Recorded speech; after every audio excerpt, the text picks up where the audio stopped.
Home safety fire drill. Rough, dirty work. I know, but somebody's got to do it. On Simon & Simon. Could we go to your place? Richard? Gotcha. The single scene gets rough. I need your help. When AJ's old flame sweet talks the brothers Simon. Pretty please? Into busting up a diabolical ring of art thieves. No tricks. Would I? Yes, you certainly would. But who's conning whom? On Simon & Simon. Turn to 3 for Simon & Simon, Friday at 4. This is KVBC Las Vegas. Now with Dave Cavassier, Ricky Cheese, weather with Mike Davis, sports with Scott Reynolds. This is News 3 Nightside. Good evening. Parts of Southern California have been declared a disaster area tonight. That after a major earthquake measuring 6.1 on the Richter scale rocked the area earlier this morning. Tonight, the death toll from the disaster stands at 7, with reports of some 100 people injured. The area hit worst was that of Whittier, California, a suburb of L.A. Tonight, we have this late report from NBC on the devastation of this latest disaster. The shocks which reduced store windows to splinters and buildings to rubble were felt as far away as San Diego and Las Vegas, almost 300 miles from the epicenter. It was the strongest earthquake around here in 16 years. It sent stock tumbling from store shelves and school kids pouring onto the streets. And their much-rehearsed earthquake trills did the trick. No one was hurt. Everyone was very cooperative. The teachers rose to the occasion. The kids were great. But all the preparations couldn't save everyone. The quake shook a wall rated earthquake-proof loose from a parking garage at a Cal State University campus, killing a 23-year-old student. And an earth slide trapped a utility worker installing a power line. The buildings which suffered the most damage were those dating back before the new strict building codes for both commercial and residential construction. Chimneys tumbled, walls crumbled, causing damage below ground as well. I ran in the house and saw everything in my kitchen on the floor. Pots and pans and all my spices all over the floor. But that's really a small inconvenience compared to the damage caused by earlier quakes of similar strength. In 1971, the Sylmar earthquake killed 65 people in the Los Angeles basin. Back in 1933, the Long Beach quake brought more than 120 deaths. The good results from better building codes and emergency training beg the question. What about the big one, the quake threatened by scientists more than 100 times stronger than today's? And are big aftershocks likely from today's quake? As the hours pass, the aftershocks this time are becoming less likely. The highest risk is in the first hour. And once you get through the first hour, it's down to 2%.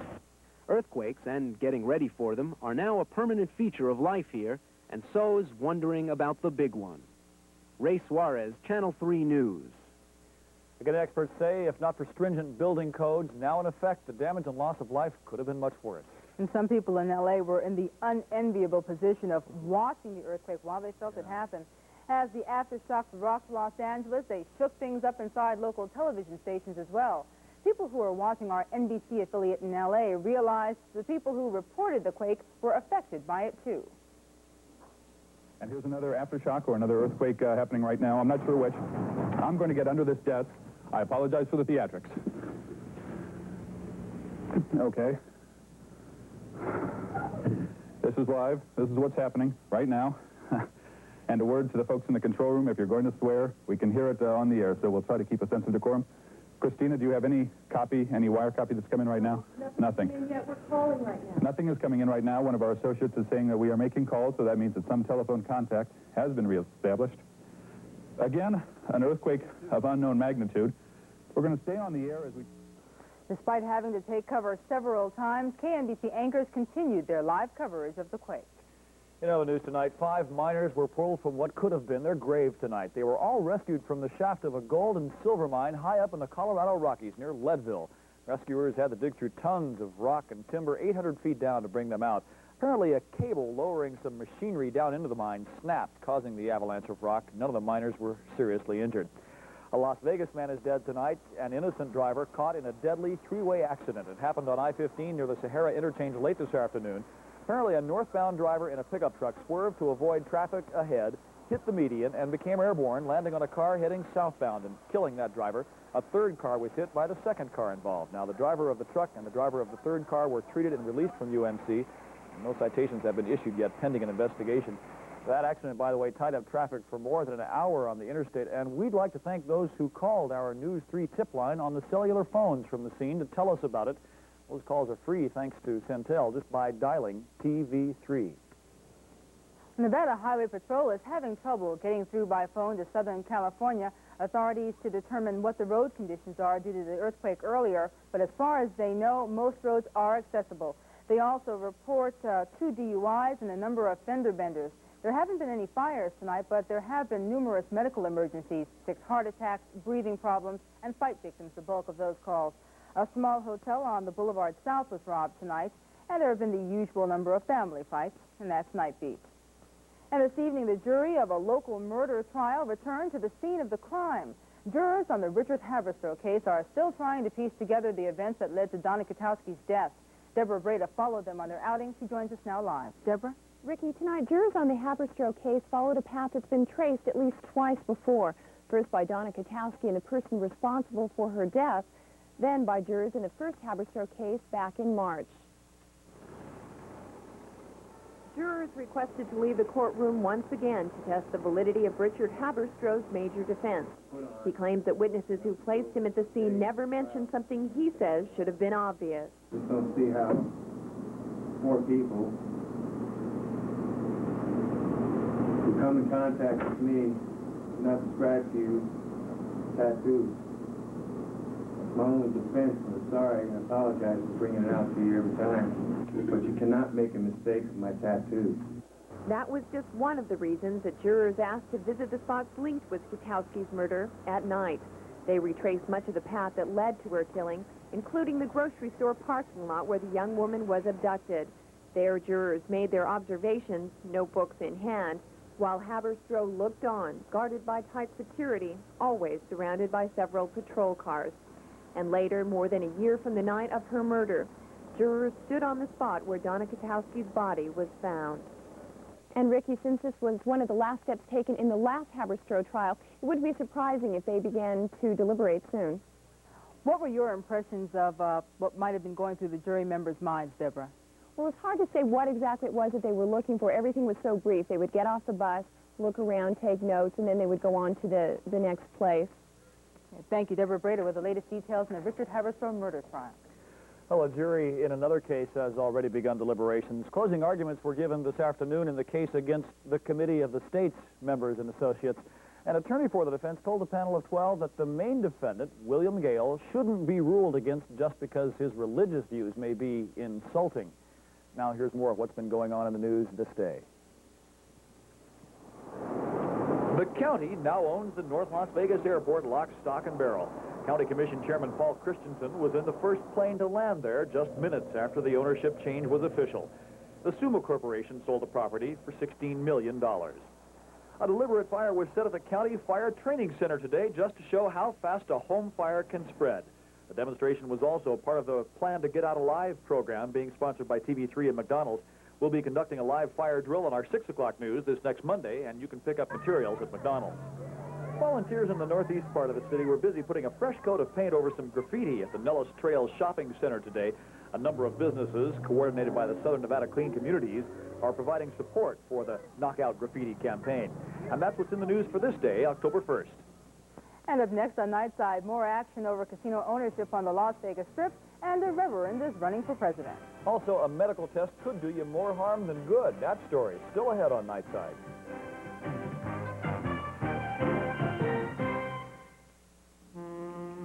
Hey, want to fix up your house and save a bundle of loot?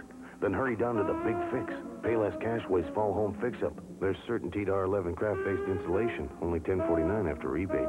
And there's lots more. Get this Simpson DuraVent 6-inch DuraPlus chimney kit, triple wall system, install it yourself for $119. Better hurry, because after Saturday, these great Big Fix prices are history at Payless Cashways. And remember, don't do it yourself without us. Payless Cashways. How fast is the new Isuzu Impulse Turbo? About as 950 miles per hour sound.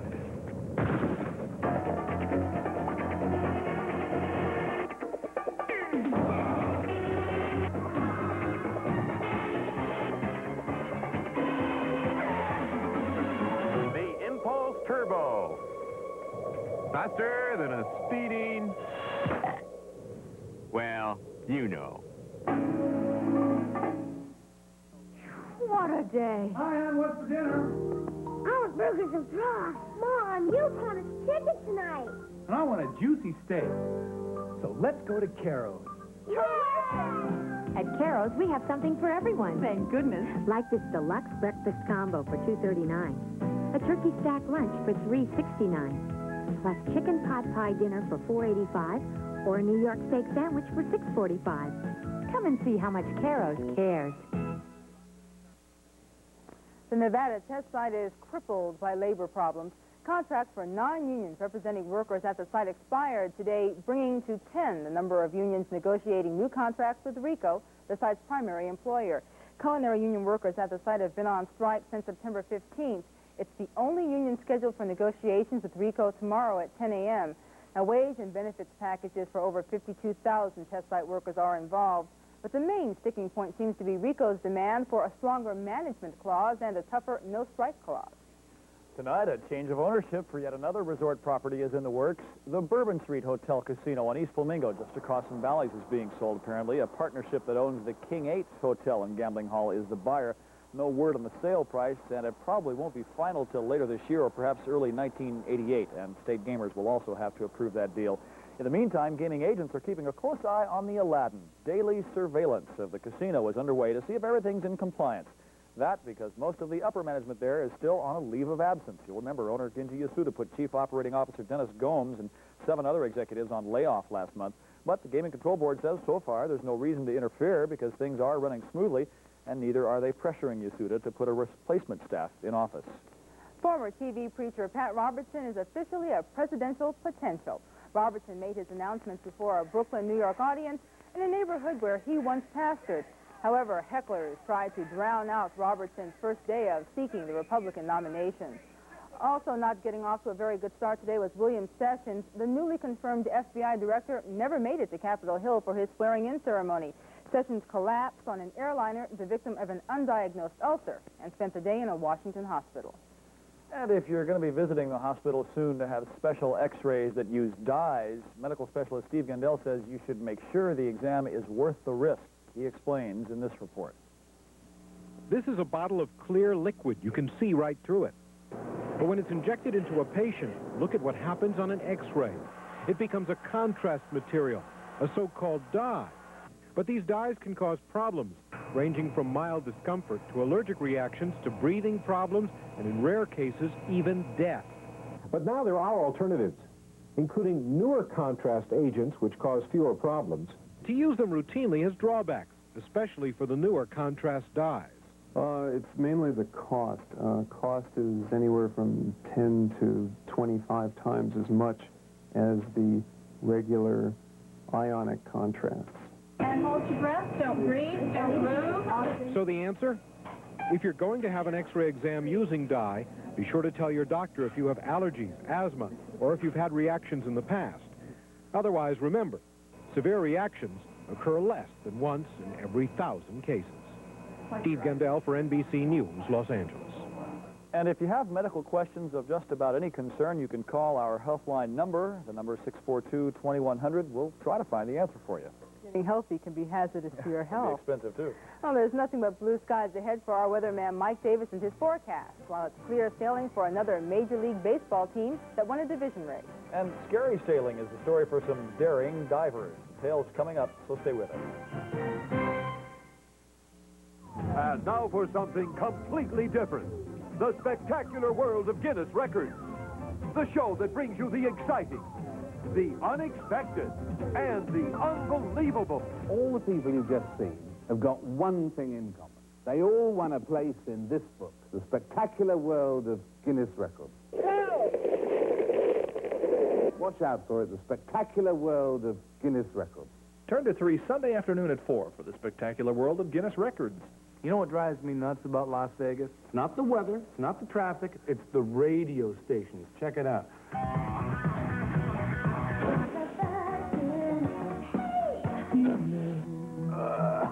I'm supposed to make a choice here?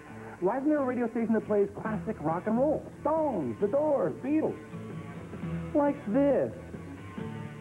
96.3 KKLZ, now making your classic fantasies come true by sending you and a friend to Australia.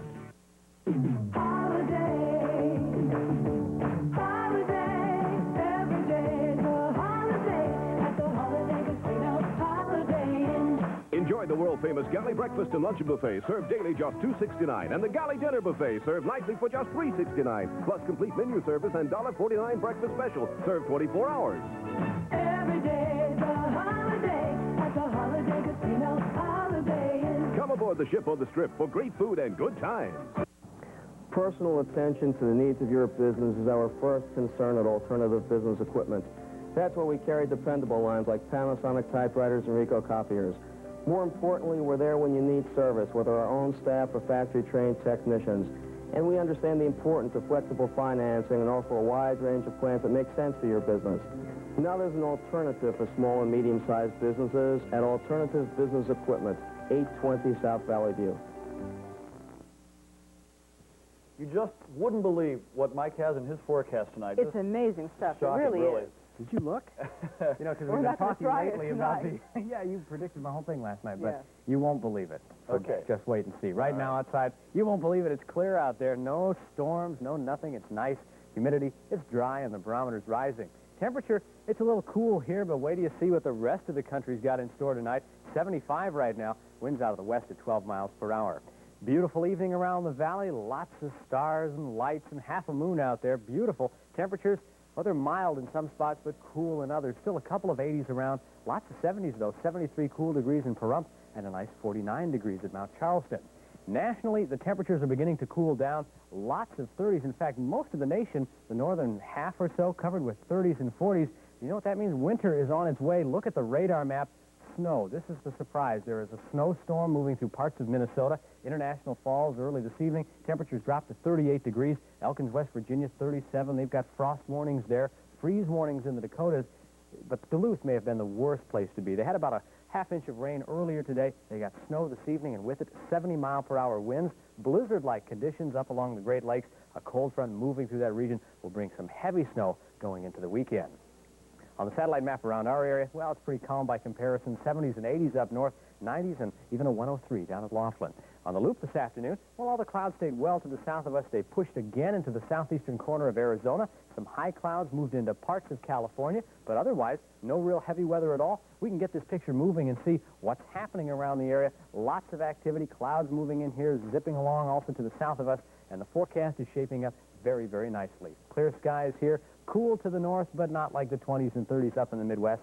Out along the western seaboard, coastal clouds moving in. Clear in southern California, a better night there, and some high clouds left over southern Arizona.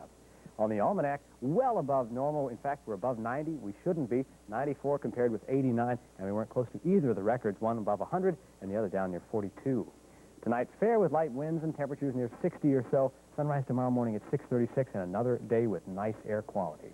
Tomorrow, mostly sunny and cool. Warm by afternoon. The wind should be continued light, so another very nice day. High temperatures well above normal again. Middle 90s tomorrow, then cooling off a little bit after that. Look for low temperatures in the lower 60s. Around the country, rain showers to the extreme eastern part of the nation, then snow showers across the Great Lakes, Michigan, parts of Wisconsin, Minnesota, all looking at some flurries tomorrow. Out west, though, pretty nice. A little bit of a storm moving into the northwest, some rain showers there, but sunny and very mild around the rest of the country. Lakes in the mountains, very mild, a nice day as well. 70 to 75 at Mount Charleston, pushing 105 down at the lakes, and the wind should be light and variable. Extended outlook, very, very nice. Lots of sunshine, temperatures, as I said, cooling off a little bit going into the weekend. Overnight lows for the most part in the 60s. And how did you know ahead of time that I had something odd like snow in the forecast? Isn't that depressing? I mean, not for us. It's so nice here, but it's going to get nasty in the rest of the country later this week. But it means that locally our air conditioning bills are going down. That's right. It's got to be good news. Finally, it's about time, huh? Thanks, Mike. Well, clear skies and a taste for adventure is what's needed for a special school in Helena, Montana, as Helen Raptis shows us lessons centered around a 4,000-foot plunge.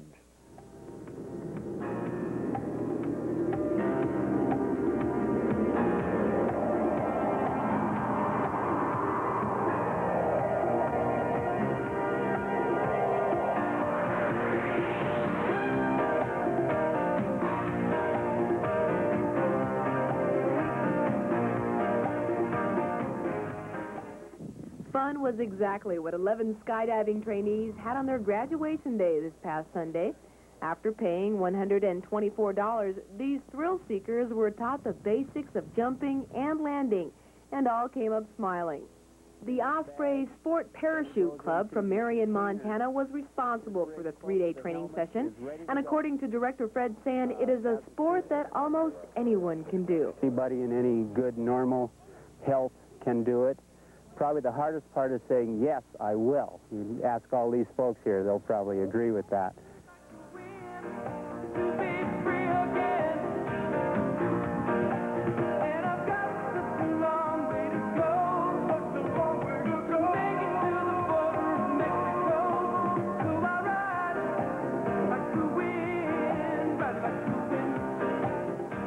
Reporting from Helena, Montana, this is Helen Raptis for NBC News.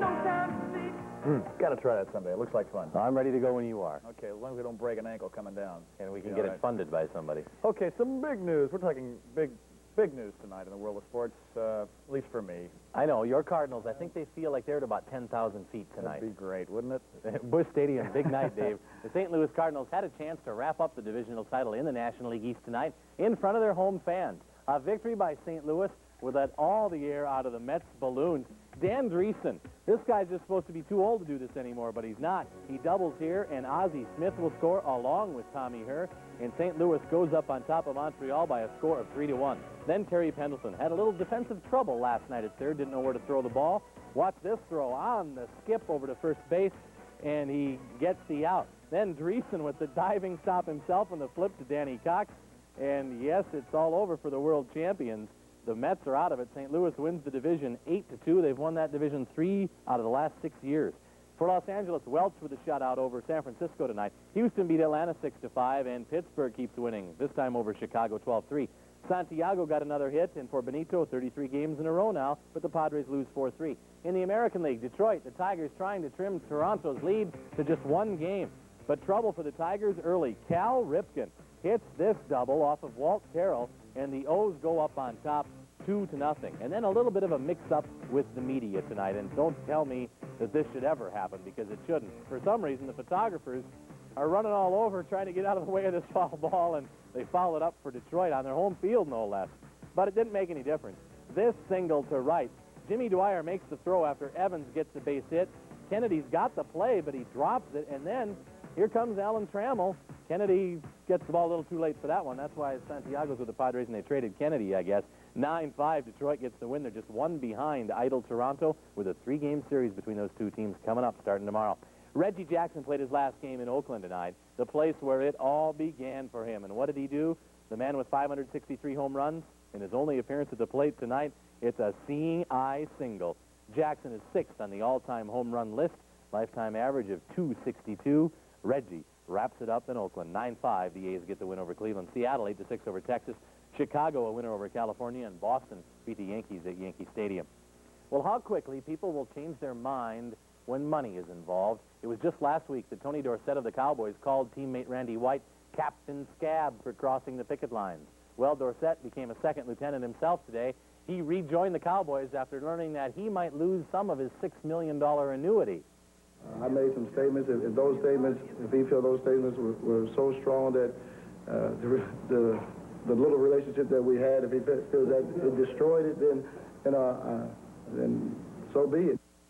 And while Dorsett got in trouble with his tongue, it was a fist fight for New York Jet Mark Gastineau. It all started when he was crossing the picket lines today and rolled down a window to argue with a striking teammate.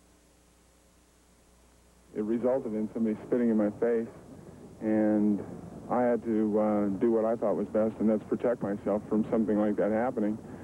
So it's over. It's done. About 50 other players have crossed the picket lines as well. Could Players Union Chief Gene Upshaw be feeling the pressure? Today he made racial accusations against the NFL management. I was wondering when it would ever get to me, and it has. It's gotten to the point now that they look at me as being a black. I'm militant, I'm hostile, I'm going to stop down, I'm going to stop the stadiums, I'm going to do all of those things. When all else fails, that's the next avenue that they'll take to try to divide us along the line of black versus white. Management denies that totally today, and the other named players that went back to play ball today included Tony Collins of the Patriots. He's the first New Englander to head back, and Charles White, the backup running back for the Los Angeles Rams. And if the NFL strike weren't enough, NBA players today, they don't have an agreement. Armin Gilliam hasn't been practicing because of that. They filed suit against NBA management over free agency and other issues. Isn't this fun? Yeah, right in the middle of baseball and football, we got basketball to worry And about. they're in the hockey exhibition season now, too. Oh, this is great. We'll get them all four going here. Let's hope not. We'll be right back, folks. The best dinner show value in Las Vegas. A complete elegant sunset room dinner, plus our Nashville Country Music Show. $6.95 includes dinner and show. The Landmark. Hi, friends. I'm Fletcher Jones. All the animals we show on television all come from the Las Vegas Animal Shelter. Friends, the 1988 Chevrolets are arriving in just a few days, but we still have 150 brand new 1987 Chevrolets that we must dispose of immediately, regardless of profit. In fact, we must sell them in the next 48 hours. That means you can drive home in a brand new Chevrolet Camaro or Celebrity for just $38 down and $38 a week. Come see us. It's about love. I don't make love before the first date. It's about money. It's about time for a romantic comedy like Surrender. Sally Field. You're a weird person, aren't you? Michael Caine. Penta. Steve Guttenberg. You're insensitive, immature. So what? It never bothered you before? Surrender. I always end up in embarrassing positions with you. I'm on a lucky streak. Rated PG. Starts Friday, October 9th at the Red Rock and the Parkway in Las Vegas. You've just run across an accident or a fire or something newsworthy, but you're in your car. How do you report it? Just dial Channel 3's News 3 tip line, TV3, on your cellular phone, and we'll get the message direct and fast. It's at no expense to you. Remember, if you want to report it fast, call Channel 3's Centel cellular phone line, TV3. Coming up tomorrow on News 3 at 6, we'll introduce you to the one and only woman casino boss here in Las Vegas. And we'll give you a glance at the newfound strength of the UNLV Rebels football team, their strong secrets, coming up tomorrow on News 3. Finally this evening, wouldn't it be great if you could just whip out the old credit card come next April and tell the IRS to charge it? Well, it's about as close to reality tonight as it will ever be. The federal government is considering letting 40 of its various agencies to accept credit cards, MasterCard and Visa, to pay for goods and services. The IRS is one of those agencies. Of course, I guess it all depends on how much your credit line is compared to how much you owe. And funny, it came after they took away the credit deduction. Yes, it's all planned out. You know that, yes. And with that, we're going to wish you many happy returns, and thanks for joining us on this Thursday evening. We'll be back again tomorrow at 5 for First News 3, so we'll see you again then. Good night.